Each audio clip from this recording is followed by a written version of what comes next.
भोला की जादुई बिरयानी। एक गांव में भोला अपने सौतेले पिता और अपनी माँ के साथ रहता था। भोला को गांव में सब लोग भोंदू बोलते थे। उसकी माँ और पिता उसे बहुत प्यार करते थे। भोला अपने नाम की तरह बहुत भोंदू था। पिता उसे समझाया करते थे। गांव वाले अक्सर उसे बेवकूफ बना देते थे। पिता: भोंदू, ओ भोंदू, इधर तो आ भोंदू, ये ले 5 रुपए सामान के, फटाफट रामदीन को दे आ, बोलकर आया हूँ कि अभी भेज रहा हूँ। भोला: जी पिताजी, अभी दे आता हूँ। पिता: हाँ, लेकिन काम करके जल्दी आ जाना।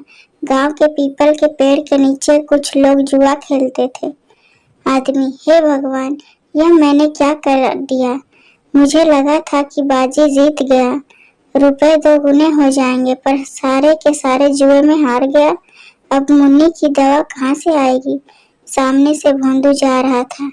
आदमी मन में: यह भोंदुआ कहाँ जा रहा है, पूछता हूँ, शायद कोई मदद कर दे। आदमी: भोंदू, ओ भोंदू, कहाँ भागे जा रहे हो भैया, जरा रुको तो। भोला: अरे मैं जल्दी में हूँ, बापू ने 5 रुपए रामदीन काका को जल्दी से देकर आने को कहा है। आदमी मन में: 5 रुपए, अरे मुझे मिल जाए। इस भोंदुआ से 5 रुपए ऐंठना कोई ज्यादा बड़ा काम नहीं है। आदमी: अरे भैया सुनो तो, मैं बहुत मुश्किल में हूँ भैया, तुम बहुत दयावान हो, थोड़ी मदद कर दो। भोला: क्या हो गया, ऐसा क्यों बोल रहे हो। आदमी: भाई मुन्नी की तबीयत बहुत खराब है, मुझे 1 महीने से कोई काम नहीं मिला, बेरोजगार घूम रहा हूँ, तुम ये 5 रुपए मुझे दे दो। भोला: नहीं नहीं, बापू गुस्सा करेंगे। आदमी: भाई आज दवाई लानी जरूरी है, मैं पक्का कुछ भी करके कल तक तुम्हें रुपए वापस कर दूंगा, तुम रामदीन को कल दे देना, कुछ नहीं बिगड़ेगा। भोला: कल। आदमी: हाँ भैया, पक्का कल दे दूंगा, आज मदद कर दो। भोंदू ने उसे रुपए दे दिए। आदमी: भगवान तुम्हें खूब तरक्की दे भैया। भोंदू ने घर आकर पिता को सब बता दिया। पिता: अरे इस सौतेले बेटों को इसलिए पाल पोस कर बड़ा किया है कि हमारे बुढ़ापे की लाठी बनेगा, पर यह मूर्ख राज तो बिल्कुल भोंदू है। माँ जी, अजी आप बब्बा को ऐसा क्यों बोल रहे हो। पिता: किसी को याद भी है कि इसका नाम भोंदू नहीं बबुआ है। इस बुढ़ापे में इतनी ताकत नहीं, मैं इसे नहीं पाल सकता। पिता भोंदू से: तुम चले जाओ यहाँ से। माँ: अरे आप क्या कह रहे हो, वह कहाँ जाएगा, मैं आपके बेटे के बिना नहीं रहूंगी। हाँ। पिता: तुम्हारी वजह से ही तो यह आज ऐसा है, लाड़ प्यार ने लड़के को बर्बाद कर दिया, जाने दो इसको, इसी बहाने शायद कुछ अकल आ जाए। पिता: कोई काम धंधा कर लेना, रुपए पैसे की कीमत समझ जाएगा। माँ: नहीं नहीं, मैं इसे कहीं नहीं जाने दूंगी। पिता: तो तुम भी इसके साथ हो लो, देखता हूँ ये बबुआ तुमको पालता है या तुम इसे। पिता भोंदू से: ओ बबुआ, सुबह होते ही यहाँ से चले जाना, तुम बता रहे हैं, और सुनो, इस घर के आसपास भी दिखाई मत देना, ससुरा बिल्कुल ही गैर जिम्मेदार हो गया है। पिता माँ से: खबरदार, जो तुमने कोई चालाकी दिखाई या इसकी कोई मदद की तो। सुबह पिता के जाने के बाद भोंदू घर से जाने लगा।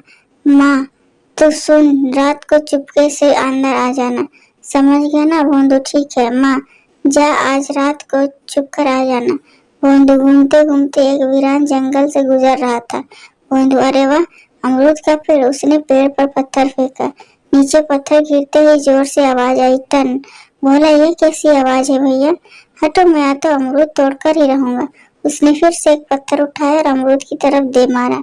पत्थर के नीचे गिरते ही दोबारा से आवाज आई, टन। भोंदू फिर आवाज। उसने पेड़ के पीछे जाकर देखा। भोंदू: यह क्या, इतना बड़ा पतीला, इसमें तो पूरी बारात का खाना बन जाएगा, मगर यह है किसका, कौन छोड़ गया है इसे। भोंदू आवाज लगाते हुए: ए भैया, इस पतीले का मालिक कौन है भैया, किसका है यह पतीला। कोई नहीं था। भोंदू: क्या महाराज अनाथ हो, तुम्हारा मालिक कौन है, तुम ही बता दो, चलो तुम मेरे साथ चलो। उसने पतीला उठाया तो उसके नीचे 10 रुपए का नोट था। भोंदू: यह क्या, 10 रुपए, लगता है प्रभु आज मेहरबान है, लॉटरी लग गई है, लॉटरी। आवाज: यह रुपए तुम्हारी मदद के लिए है, इनसे इस पतीले में केवल बिरयानी बनाना, केवल बिरयानी। बोला: यह कौन सा बोला, कोई आदमी तो यहाँ है ही नहीं, प्रभु रक्षा करना। वो पतीला और रुपए लेकर भाग गया। घर आकर भोंदू: माँ, ओ माँ, अरे बबुआ तू अभी क्यों आ गया? अगर तेरे बापू को पता चला ना तो तेरे बापू मुझे भी इस घर से निकाल देंगे। मैं खिड़की खोल दूंगी, तू जा और रात में चुपके से आ जाना। अभी चला जाओ। बोंदू ठीक है, पर यह पतीला तो रख लो, इसे कहाँ लेकर जाओ? माँ इतना बड़ा पतीला कहाँ से उठा लाया? बोला जंगल से। और यह देखो 10 रुपए का नोट भी मिला है। माँ बेचारा यह अनाथ है, अब से यह भी हमारे साथ ही रहेगा। माँ पतीला कोई अनाथ होता है क्या? बोंदू माँ मैं सच में कह रहा हूँ, जंगल में पता नहीं किसकी आवाज आ रही थी, हम दोनों डर गए। माँ अरे कैसी बातें कर रहा है, सच में तो भोंदू है, तभी तुझे सब पागल बनाते हैं। इसे नीचे रख कर तू जा यहाँ से। सुन 10 रुपए है ना तेरे पास, इनसे कुछ खा पी लेना। भोंदू ना ना ना। माँ डरावनी आवाज बोली कि इनसे सामान लेकर पतीले में बिरयानी बनानी है। माँ मेरे बेटे तू सच्ची में इतना भोंदू क्यों है? भोंदू माँ ये बिरयानी के रुपए हैं। भोंदू आज तो तूने समझदारी की बात कर दी। अरे इन रुपयों से तो इस पतीले में खूब सारी बिरयानी बन जाएगी, तू उसे बेच देना, कोई काम होगा तो तेरे बापू तुझे घर बुला लेंगे। भोंदू सच्ची? भोंदू बाजार से सामान लाता है, माँ और भोंदू दोनों मिलकर बिरयानी बनाते हैं। माँ बहुत स्वादिष्ट बनी है। भोंदू माँ इतनी सारी बिरयानी का क्या करे? माँ बिरयानी को 2 बड़े डिब्बों में डालकर देती है। माँ तू ऐसा कर, खेतों की तरफ चला जा, वहाँ बहुत सारे मजदूर काम करने के लिए आते हैं, वह ले लेंगे। और हाँ तेरे लिए बचा कर रख दी है, इसमें से मत खाना। सुन बेटा किसी को भी मुफ्त में मत देना, सबसे 1-1 रुपए लेना। भोंदू हाँ ठीक है। भोंदू खेतों के पास बिरयानी के डिब्बे और बड़े बड़े पत्ते लेकर बैठ गया। भोंदू आवाज लगाते हुए बिरयानी बिरयानी गरम गरम बिरयानी। अरे कोई ले क्यों नहीं रहा है भैया? अरे भैया बिरयानी खा लो, बहुत गर्म है। मजदूर नहीं भाई रहने दो, मैंने खाना खा लिया है, वैसे भी बहुत थका हुआ हूँ।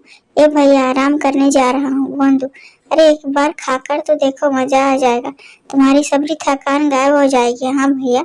मजदूर आप तो इतना कह रहे हो तो लाओ खिला दो भैया। मजदूर ने पहला निवाला आराम से खाया, उसके बाद सारी गपागप खा गया। मजदूर डकार मारते हुए वाह भैया सच्ची में मजा आ गया, यह तो चमत्कारी बिरयानी है, मेरी सारी थकान गायब हो गई। मजदूर ने खेतों में आकर बाकी मजदूरों को यह बात बताई। सब ने अब भोंदू की बिरयानी खाई।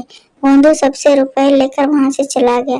भोंदू वाह इतने सारे रुपए हो गए, माँ खुश हो जाएगी, बाबू को पता चलेगा तो मुझे घर में आने देंगे। बुढ़िया कोने में सिमटी हुई बेटा ओ बेटा थोड़ी मदद कर दो। भोंदू ने उसे एक सिक्का दे दिया। बुढ़िया सुनो बेटा, तुम्हारे पास कुछ खाने को है तो दे दो, मैंने 2 दिन से कुछ नहीं खाया, मेरी जान निकल रही है, मैं अपनी जगह से हिल भी नहीं सकती।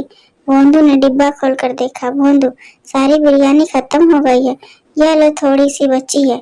बुढ़िया ने बिरयानी खाई। बुढ़िया यह तो बहुत स्वादिष्ट है, ऐसा लग रहा है कि मुझ में जान आ गई, तुम बहुत खुश रहो बेटा। भोंदू रुपया मिल गया, आशीष मिल गया, रुपया मिल गया, आशीष मिल गया। माँ क्या बड़बड़ा रहा है? भोंदू माँ बिरयानी सारी बेचकर आ गया और रास्ते में एक बूढ़ी माँ मिली थी, उसने खूब आशीष दिया। माँ अरे पकड़ कहीं गिर न जाओ। भोंदू माँ माँ मेरे बेटे ने एक दिन में इतने रुपए कमा लिए, भगवान यह कोई सपना तो नहीं? भोंदू माँ तुम भी बिरयानी खाओ, सब कह रहे थे कि यह बिरयानी चमत्कारी है, इसे खाते ही उनका जी अच्छा हो गया। पिता अरे सुनती हो, कहाँ हो? माँ अरे भोंदू तेरे बापू आ गए, तू अंदर वाले कमरे में जाकर छिप जा। भोंदू भागकर कमरे में छिप जाता है। माँ यह लो पानी पी लो। पिता भोंदू आया था क्या यहाँ? माँ नहीं नहीं वह नहीं आया। पिता सच सच बताओ क्या खिचड़ी पकाई है? माँ खिचड़ी खिचड़ी नहीं, हमने तो बिरयानी पकाई थी, पर आपको यह बात कैसे पता चली? पिता आते समय खेतों वाले मजदूर मिले थे, रास्ते में बोल रहे थे तुम्हारा बेटा आज बिरयानी लाया था, वह कमाल की थी, उसे बोलना कि कल भी ले आए। माँ अच्छा उसने सच में क्या ऐसा ही बोला? पिता हाँ यह क्या माजरा है भाई, भोंदू ने कोई काम शुरू किया है तो बताओ, मैं उसकी पूरी पूरी मदद करूंगा। सौतेला हूँ तो क्या हुआ, हूँ तो बाप ही, 1 बरस का था जब तुमने उसे मेरी गोद में दे दिया था, मेरी कोई औलाद नहीं है, मुझे बाप होने का एहसास उसी ने करवाया है। तुम क्या सोचती हो उसे घर से निकाल दी कर मैं खुश रहता हूँ भला? वह भोंदू नहीं भोला है। सब उससे बुद्धू बनाकर अपना मतलब साधते हैं। बस यही चाहता हूँ वह अपने पैरों पर खड़ा हो जाए, नहीं तो हमारे जाने के बाद ये गांव वाले उसे जीने नहीं देंगे। माँ ना ना ना, आप ऐसा मत कहिए। मैं जानती हूँ आप उससे बहुत प्यार करते हैं। कुछ हो जाए आप तक आपने उसे कभी नहीं छुआ। यह गांव वाले तो अपनी औलाद की गलती पर उसे मार मार कर अधमरा कर देते हैं। पिता दत्त एक ही तो बेटा है, पीटने के लिए थोड़ी ही ना है। सुनो, कहाँ है वह, बुला लो। माँ वह तो पिता, मैं तुम्हें भी अच्छे से जानता हूँ, जहाँ छुपाया है बुला लो। माँ, भोंदू, अरे ओ भोंदू। पिता, भोंदू आजा बेटा, यह घर तेरा है। भोंदू चुपचाप गर्दन लटकाए सामने आ गया। माँ, सुनिए जी, मैंने आप लोगों के लिए बिरयानी बचा कर रखी है, अभी लेकर आती हूँ। भोंदू, बापू माफी, मैं आपसे बिना पूछे घर में आ गया। मान लो आप लोग भी खाओ। पिता, यह तो वाकई में काफी स्वादिष्ट बिरयानी है भैया। अरे सुनो, भोंदू की कमाई का एक पैसा भी खर्च मत करना, संभाल कर रखना। बिरयानी बनाने के रुपए मैं तुम्हें दूंगा। भोंदू की बिरयानी खूब बिकने लगी। वह जितनी भी लाता सब बिक जाती। सारे कासगंज में भोंदू की बिरयानी चर्चित हो गई। एक दिन भोंदू बिरयानी बेचकर वापस आ रहा था, तभी कासगंज के एक बदमाश राघव ने भोंदू का रास्ता रोक लिया। राघव, अरे भैया क्या बात है, तुम्हारी कमाई तो रोज बढ़ती जा रही है। हाँ भैया, राज क्या है? ये बिरयानी कैसे बना रहे हो?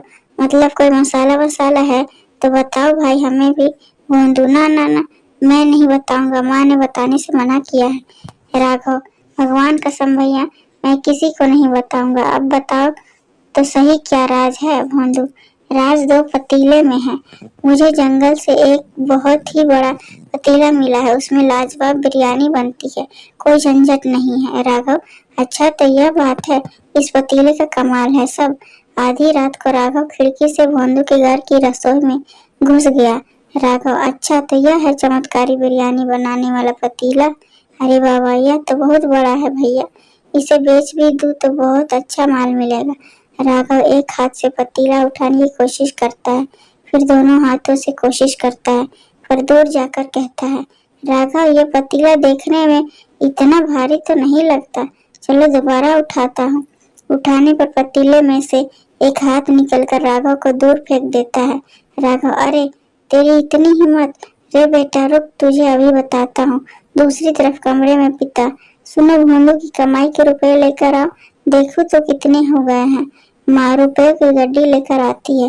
पिता, 1,000, 2,000, 3,000। माँ, अरे इतनी रात को क्यों हिसाब करने में लगे हुए हो, सुबह कर लेना। पिता, अरे यूं ही देख रहा था कि कितने हो गए हैं। साहूकार अपनी जमीन का टुकड़ा बेच रहा है, सोच रहा हूँ भोंदू के लिए खरीद लूं। वो जमीन सोना है, सोना। तभी रसोई से बर्तन खड़खड़ाने की जोर से आवाज आई। राघव, आह मर गया रे बाबा, इतनी जोर से धक्का तो कोई पहलवान भी नहीं मारता। इतने में भोंदू, माँ और पिता वहां आ जाते हैं। पिता, ए तुम यहाँ क्या कर रहे हो? माँ, देखते नहीं ये चोरी करने आया है, मारो इसे। राघव, नहीं नहीं, मारना नहीं मुझे, पहले ही इस पतीले ने ऐसा धक्का मारा कि मेरी कमर ही टूट गई है। पिता, तुम्हारी हिम्मत कैसे हुई, पंचायत में तुम्हारी शिकायत करूंगा। राघव, मुझे माफ कर दो भैया, तुम जो सजा दोगे मैं भुगतने के लिए तैयार हूँ, इस बार माफ कर दो भैया। भोंदू, राघव, इसलिए तुम पूछ रहे थे कि तुम्हारी कमाई का राज क्या है, ताकि चोरी कर सको। चोरी करना अच्छी बात नहीं है। राघव, चोरी तो क्या, मैं किसी दूसरे की चीज को और आंख उठाकर भी नहीं देखूंगा, मुझे माफ कर दो। पिता, अरे चलो निकलो यहाँ से, पंचायत के लिए तैयार रहना भैया। माँ और पिता भी रसोई से चले गए। तभी भोंदू रसोई से बोला, भोंदू, माँ ओ माँ, बापू जल्दी आओ। पिता, अरे क्या हुआ, क्यों चिल्ला रहा है? भोंदू, माँ, पतीले में से आवाज आ रही है। माँ, अरे तू फिर से शुरू हो गया, कल से कह रहा है पतीला बोल रहा है। पिता, अरे बेटा ये तेरा भ्रम है, पतीला नहीं बोलता। तभी पतीले से आवाज आई, आवाज, तुम इंसान बिना किसी पर भी इतना जल्दी विश्वास नहीं करते। माँ, अरे भगवान, यह तो सच्ची में बोल रहा है। आवाज, हा हा हा हा।